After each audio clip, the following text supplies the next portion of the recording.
பார்த்தீங்கன்னா பைசன் படத்தை ரீக்ரியேட் பண்ணியிருக்கோம் எங்கள் ஸ்டைலில். ஒரு தம்பி, நம்ம தம்பி தான், இவனை வச்சு தான் அந்த பைசன் வீடியோ நான் எடுத்திருக்கேன். ஸோ வீடியோ பிடிச்சிருந்தா லைக் பண்ணுங்கள், கமெண்ட் பண்ணுங்கள், முக்கியமாக சப்போர்ட் பண்ணுங்கள்.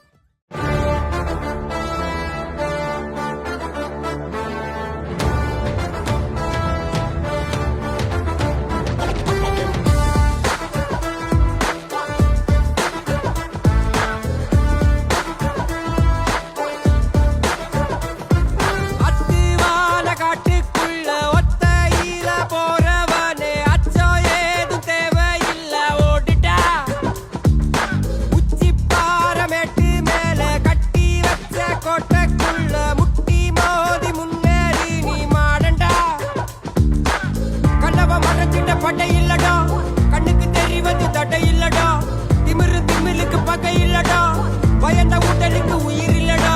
கிளம்புடா, இனி கலங்காத.